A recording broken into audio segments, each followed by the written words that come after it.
Now, I'll need you to think about something for a minute. I need you to picture this. You are in a maximum security prison in Kenya. This is 1977, and you have been locked up without a single charge against you. No trial, no lawyer, and definitely no explanation. Just a cell. And you think, this is where the story ends. But then you ask for a pen, and they say no. But without giving up, you find a pencil stub and you write an entire novel with this. And that novel becomes the first ever novel ever written in the Gikuyu language, the mother language, the language of your people, the language they spent years trying to erase. That man is Gugewa Thiong'o.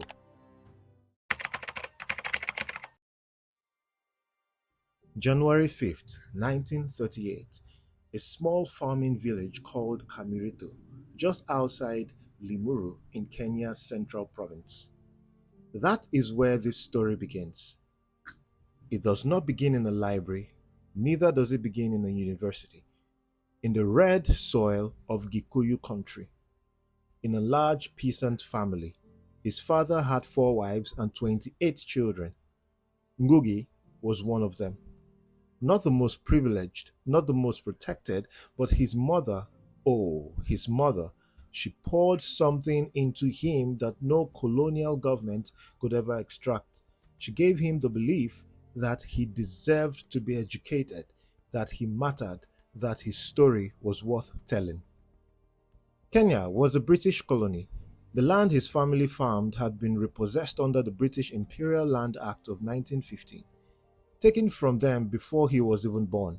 By the time he was a teenager, the Mau Mau uprising had begun. His brother joined the resistance, the Kenyan Land and Freedom Army. His brother was killed. Another brother, who was deaf, was shot dead by soldiers. His mother was tortured. The colonial violence was not something he read about in a textbook. It happened in his home.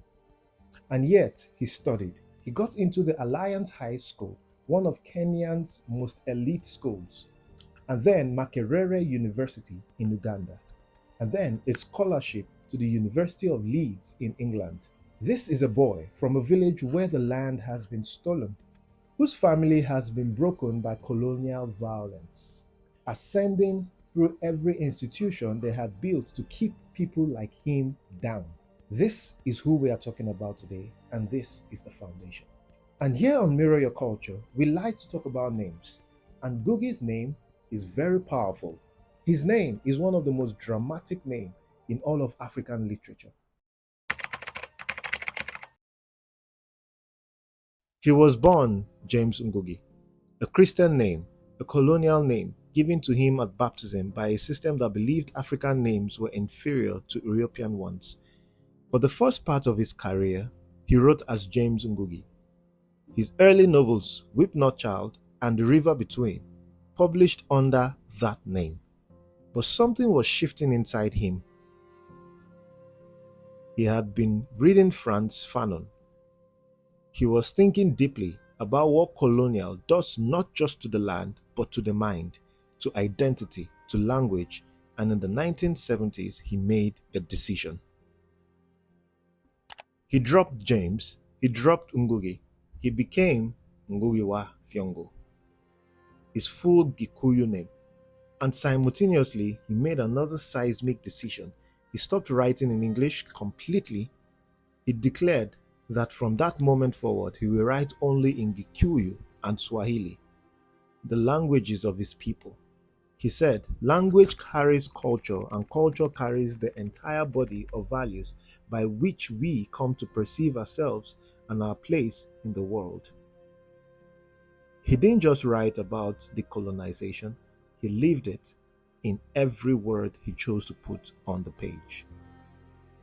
Here's what I want you to feel about that moment, because that was not just a simple gesture, that was a symbolic gesture. This was a professional risk of enormous proportions. English was the language of global literary success. English was the language that got you published.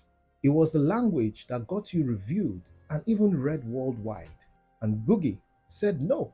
My grandmother's language matters more than any approval. That kind of courage does not come from any ambition, it comes from something deeper: love. In 1976, Ngũgĩ co-founded the Kamiti Community Education and Cultural Center right in his home village. He brought theater to the people, not a theater with plush seats and ticket prices. An open-air theater, community built, where ordinary Kenyans, farmers, workers, mothers performed in their own languages, about their own lives, their own struggles. The government watched and they didn't like what they saw. In 1977, Ngũgĩ co-wrote a play, and that play was called Ngaika Ndenda. I Will Marry When I Want, performed by Gikuyu.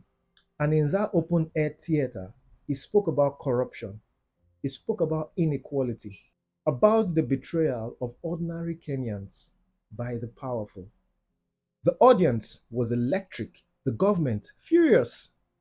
And on the last day in December 1977, without charge, without trial, Ngũgĩ was arrested. And after he was arrested, he was taken to Kamiti Maximum Security Prison. They denied him pen and a paper, so he asked for toilet paper and they thought it was for his hygiene. Using a pencil stub, in tiny careful script, he wrote Devil on the Cross, a novel of satire, fury, and hope, on those squares of prison toilet paper. He rolled it up, he wrapped it, and he hid it. He kept writing, and when he was released from prison in 1978, he already had a manuscript. Devil on the Cross was the first modern novel ever written in the Gikuyu language. The Gikuyu people, the largest ethnic group in Kenya, with a rich oral and cultural tradition going back centuries, had never had a modern novel written in their own tongue. Ngũgĩ changed that from inside a prison cell on a toilet paper. He didn't wait for permission. He didn't wait for better conditions. He wrote the history his people deserved with the materials he had. After his release from prison, Ngũgĩ faced continued harassment. His home theater was demolished. He was forced into exile, first to the UK, then to the US, teaching at Yale, Northwestern, NYU. But exile did not silence him, it gave him a platform, and from that platform, in 1986, he published what may be his single most important work, not a novel, not a play, an essay collection called Decolonising the Mind. The effect of a cultural bomb is to annihilate a people's belief of their names, in their language, in their environment, in their heritage of struggle, in their unity, in their capacities, and ultimately in themselves. Read that again. A cultural bomb, not a military bomb, not a political bomb, but a cultural one. A bomb that makes a child ashamed of their name, makes a student feel their grandmother's language is inferior, makes a continent believe that their stories are less worthy of being told. That is the bomb Ngũgĩ spent his entire life diffusing. Decolonizing the Mind has been taught on university syllabuses across the world for nearly 4 decades. It influenced Chimamanda Ngozi Adichie, Lupita Nyong'o, writers and artists across Africa and the diaspora. In 2017, Ngũgĩ gave a landmark speech at Wits University in Johannesburg, asking the next generation, 50 years after independence, have we truly freed our minds? That question still has no comfortable answer, and that is exactly why it matters. He was nominated for the Nobel Prize in Literature more times than any other writer, and in 2010, reporters gathered around his home waiting for his announcement, and when it went to someone else, Ngũgĩ consoled the journalist. He died in Beaufort, Georgia, USA. Kenyan President William Ruto paid tribute. Nobel laureate Wole Soyinka paid tribute. The BBC called him a giant of African literature. The Guardian called him a founding father. His daughter announced his passing to the world that stood still for a moment. because the man who taught them that their language was their people had gone home in silence, but the words remain, every one of them. Now let me leave this with you. Ngũgĩ Thiong'o was a boy from a village where the land had been stolen, where his brothers died, where everything the colonial world had was designed to tell him, you are not enough. Your language was not enough. Your stories are not enough. He wrote on toilet paper. He went into exile and still kept on writing. He outlived the government that jailed him. He changed African literature. He changed African identity. He changed African education with his mother's tongue. Not despite it, but because of it. And this is a gift to every single person watching this right now. Whether you are in Nairobi, you are in Lagos, in London, in Los Angeles, it does not matter. Whether you speak Yoruba, Kikuyu, Igbo, or Shona, or English, your language is not a dialect of someone else's greatness. It is the original, it is the source. Ngũgĩ spent 87 years proving that. He proved it on toilet paper in a prison cell in exile with a pencil stub. Now imagine what you can do with everything you have, with the technology that is at our disposal today. Ngũgĩ Thiong'o, son of Kamiti, the man who took his name back, the writer who chose his people over his career, the revolutionary who never needed a gun because he had something more powerful, a story in his grandmother's tongue.